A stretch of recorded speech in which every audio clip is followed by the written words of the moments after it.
It's 2025 and everyone's poor. In America, everyone's poor. And it's normal now. And that was the point. The average person in America is simply getting left behind. The work culture is changing. It's been bad for a long time, but it's just getting worse. There's no real incentive anymore. There's just expectation. And the expectation is that you need to work between 60 and 80 hours a week. Essentially, it's normal now to work 2 full-time jobs. To work 80 hours a week 10, 20 years ago would have been lunacy. You'd be called a workaholic. It was a negative thing.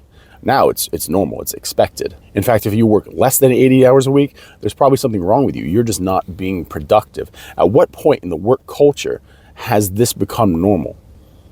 This has become normal because being poor has become normal. There are more Americans now living in poverty. There's more child poverty now than there's probably been since the Great Depression. It's a normal thing in America now. America is falling behind and its people have been left behind. In the managerial class, the bureaucratic class, they're just completely out of touch with Americans. I recently read an article on USA Today, and they're saying it's starting to look bad for poor Americans. But the fact is, who are the poor Americans? Because it's a majority now. The middle class has been erased. All you have now is upper middle class, upper middle class, and upper class, and the poors, the thrifts, people like us. And though we can look at inflation rates, we can look at wages have gone up slightly, but we are still feeling the great impacts of what we've seen happen over the past 4 and 5 years. With the rapid, obscene printing of money, we've seen the devaluation of the US dollar to the point where America has essentially lost its position as global economic hegemon. The BRICS countries are coming up. They are the rising power. What's America going to do? Because with lack of policy, we'll see what the tariffs are going to do. In the long run, I hope the tariffs work. I hope they do something, because something is better than nothing. Because nothing means that they keep spending, they keep using, they keep abusing the population to get what they need to push their agenda, while at the same time burying us in a position where people need to take debt just to meet the cost of living. Because the average household income now, even in places like Kentucky, average household income doesn't meet the cost of living. So for all those people out there that say the solution is to move to the rural areas, that may be the case. You may be able to find a cheaper home, but the fact is there's not going to be any jobs there. I spent 8 or 9 years in West Virginia. I love West Virginia. It's a beautiful place. Reality is poverty there is crippling. Yes, you can buy a home for cheap, but guess what? Good luck finding a job where you can meet those mortgage payments on the wages that you'll be receiving, because not everybody wants to be a coal miner. And you're like, well, you just have to do what you have to do. You're lazy. If you think it's normal that you need to work in a coal mine to make ends meet, you have gone back 100, 200 years in thinking. We're supposed to be moving past that. Our society, our civilization with technology, we are supposed to be moving in a direction that makes life easier. When we talk about AI, when we talk about the automation of the service industry, the great fear is that people are going to be left out to the side. People are going to be left out on thetheir own, unable to find jobs. The hope and dream of a universal basic income for many people in lieu of the positions that have been taken over by AI is just, it's a pipe dream. America's not going to give that kind of stuff out for free. And you may say, well, during 2019, 2020, we saw stimulus checks. Why not have something like that? Haven't we seen the consequence of the stimulus checks, the consequence of the government printing money to try to hold up the economy, to hold up people's lives? The sad reality is that the government will never be able to pay for everyone to live.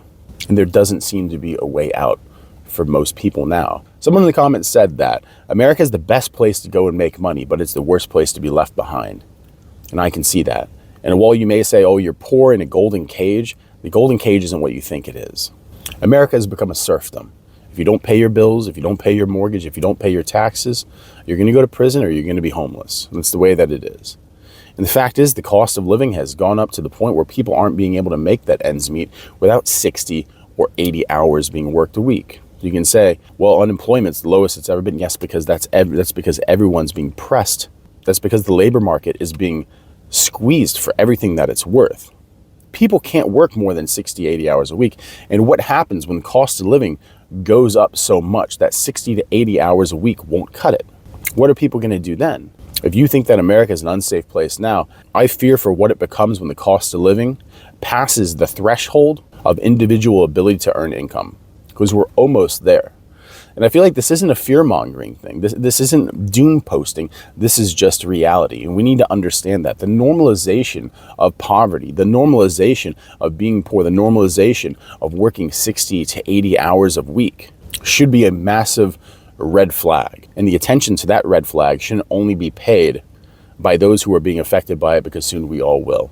If the middle class has been erased, then you have a large segment of the population, the vast majority of the population that exists within the working class now. And if the working class is being driven into ruin, this is going to spell horrible effects for everyone in America. Because you can't just import people left and right. That's not going to be the solution. You can't just call people lazy. That's not going to be the solution. You can't normalize desperation, not in this country. Because you may have a comparison and say, still to be poor in America is much better than being poor in so-and-so country. But individual expectation, what we expect our lives to be in the contract that we've agreed upon with our corporations, with our government, a failure to meet that also comes with consequences. I think for a long time, Americans have kind of sat by and watched their country go to ruin. We've sat by and watched our money get devalued into nothing. And as long as we've had some semblance of comfort to tell us that, hey, we're okay, and no one has actually stood up, no one has actually said anything, but that's coming to an end now. Look at the faces of the people around you. Look at the faces of people who are going to work in the morning in America. A 12-hour shift, a 13-hour shift a day is not normal. To wake up, to shower, to go to work, to come home, maybe have some dinner, and then to go to bed, this is not normal, and it's not sustainable in America. It is wrong. This is wrong.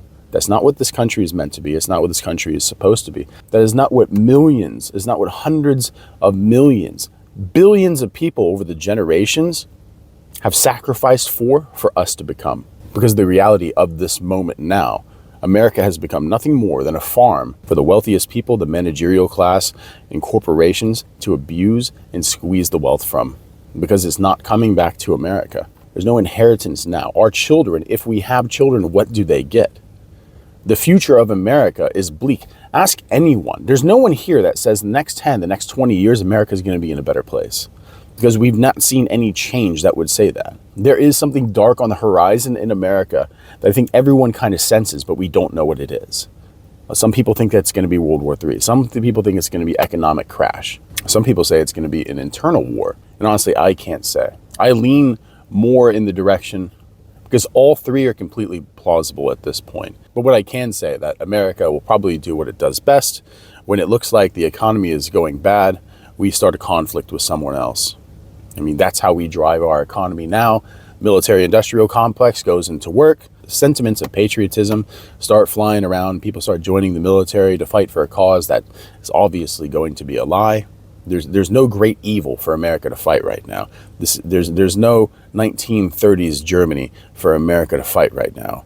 The enemies of the American people are within America. And at some point, the ability for Americans to work so much just to survive in America, eventually that's going to be gone. Lately, all over YouTube, people talk about how the American dream has been lost. American dream hasn't been lost, it's been downsized. They say that you should downsize to make life easier, but how far can you downsize? It's not normal for people to live in vans. This isn't a normal thing. It's not normal for 40-year-old men, 50-year-old men to have 3 or 4 roommates to pay off a mortgage. It's not normal for people not to be able to buy a home. It's not normal for people not to be able to start a family. It's not normal for people not to be able to buy healthy food. It's not normal, but they've made it normal. But out of necessity, it's been normalized. Poverty in America has been normalized. You being poor is the new normal. And they say, shame on you if you're not working 80 hours a week. So what can we do? What can we do as normal Americans? I mean, other than watch out for ourselves, create smaller communities, have each other's back. But the thing is, that's been destroyed in America. The sentiment of community, the idea of community has been destroyed. People don't have each other's back anymore. How many of you watching this video now actually know your neighbor? How can you have community? How can you expect anyone to have your back outside of your family, if the family even exists anymore, if you can't even remember anyone's name? Because you don't have time, because you're working 80 hours a week. So how are you going to know your neighbors? How are you going to have time to have barbecues with your friends? Or even at the most basic level, hop on the sticks and play some multiplayer with your friends? You don't have that either.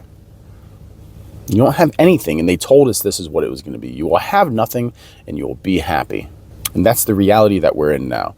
That time has come. And if it isn't come, it's rapidly approaching. And I don't know what that means for us. I just know that it's not good. I am a normal person. I am a family man. I have to think about the future. I can't just think about the self. And this country is moving in a very dark direction, and it's left us behind. It's not leaving us behind, it's left us behind. And I hate to say, you should just cut and run and you should find another place, because that's a hard thing to do. I don't think the answer is to just move into the rural places, to move into the woods, because that's not sustainable for everybody. America is nothing if the people don't exist in a cohesive society where we believe in each other. We are paranoid now. We look at other people. We look at our countrymen with hostility. We don't look at them like they are our countrymen anymore. What can we do? What's the next move? Because the vast majority of us at this moment right now, we have to kind of sit on the sidelines and do what we have to do to survive and to see what's the next step. We don't have an impact on the macro events. That's for people way above us, and that's what we need to understand. Most of us are going to live our lives, and they're going to be lives of no consequence to the greater society, no consequence to the great story of America and the direction with which we go next. We just have to sit and wait and hope that we can survive. And this has been the serf's position throughout history. We are now slaves of consequence. The control of individual destiny is slipping through our fingers, and I don't know how we can get it again. I don't know what the next move is. But I can say in the social contract, if a nation state has failed to protect or provide for you or to give you security, then you have no obligation to serve that same nation state. That social contract has been broken and it's failed. We have to look out for ourselves. And I hate to say that, because I believe that a nation doesn't exist without community. A nation doesn't exist without common unity between its people.